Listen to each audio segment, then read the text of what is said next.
నియమం ఏంటంటే నామం ఏంటంటే కాదు మాటలే వద్దన్నది. అది కొడతారా లంచ కొడుకు బండి వచ్చి ఎందుకు ఉంటారు నీకు దొంగలాగా ఎందుకు వస్తారా దొంగలంచ కొడుకు నీ అమ్మ దొంగ నీ పిల్లల దగ్గర మాటలు మంచిగా మాట్లాడు మాటలు మంచిగా మాట్లాడి మాటలు సరిగ్గా రాని ఎక్కిస్తున్నా మాటలు సరిగ్గా మాట్లాడు ఈయన ఉంటా కానీ నువ్వు మాటలు సరిగ్గా మాట్లాడు నువ్వే మనగాడవులే కానీ మాటలు సరిగ్గా మాట్లాడు దొంగలాగా దెంకపోతావు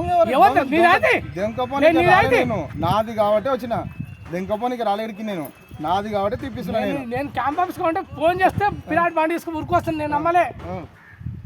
ఇంత దొంగ నువ్వు చంద్రాడు ఏం చెప్పిండు నాకు నీ పొలం ఉంటే సర్వే వేసుకొని తీసుకున్నాడా యాడికి సర్వే నీ దానికి నేను చెప్తా కదా అదే ఎవరు సర్వే 25 ఎకరాలు సర్వే చేయాలి నేను సర్వే చేయాలి నేను కూడా చెప్తా నువ్వు ఏమనుకుంటావు నువ్వు మా నాయన కుట్టా మా అమ్మ కుట్టా మా నాయన కుట్టా నా అన్నములు వస్తాను నువ్వు కూడా రా నువ్వు అక్కడ ఉంది ఇక్కడ ఉంది అందుకే ఎవడో కొన్ని కమ్మినా తోలుకరా నీ కమ్మినా తోలుకరా అని అందరు వచ్చిండ్రు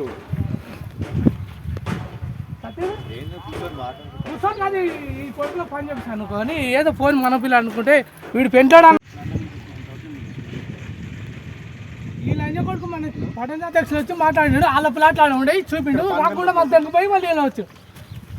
అని నీకు గుద్దలు తమ్ముడు నీకు అయితే అది నా పేరు దత్తాత్రేయ పాలతూ గుద్దలుతాడు ఎవరు నేను చూసి నీకు మొన్న కొలుచుకొని చెప్పిన మళ్ళీ ఇంటికి వచ్చాను కొలుచుకొని సార్ హలో సార్ అవును మాదే సార్ నీ లవడ కాడు ఉంది నీ అమ్మని దిగిన కాడు వల్గర్గా తీసుకున్నాడు నువ్వు రికార్డ్ ఇచ్చిన గుద్దల కాడు సతీష్ ఎక్కడ బండి మన నోట్ చేయి అవును సార్ రాయి తీసుకుని నా మీదకి రెడీ అయింది నోట్ చేయి హలో ఓకే ఓకే అన్న మళ్ళీ చేసి పెట్టి రాళ్ళు ఎత్తున్నాడా మళ్ళీ ఎస్ఐ పంపానా దత్తాత్రేయ వచ్చి అందరు వచ్చి 2-3 ట్రిప్పులు రాసుకోపోయారు మళ్ళీ ఎత్తున్నారు ఆపినా వాడు తిరుగుతున్నాడు నన్నే ఇక్కడ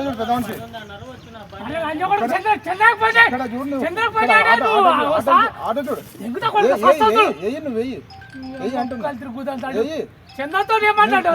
నువ్వు వెయ్యి ఫస్ట్ వెయ్యి నువ్వు వెయ్యి వెయ్యి నువ్వు వెయ్యి గుద్ద పాటించి వస్తాడా మన అధ్యక్షుడు వచ్చిండు బెదుకొని పోయి మళ్ళీ ఇప్పుడు వచ్చిండు బెదురుకొని పోయినా అంటున్నా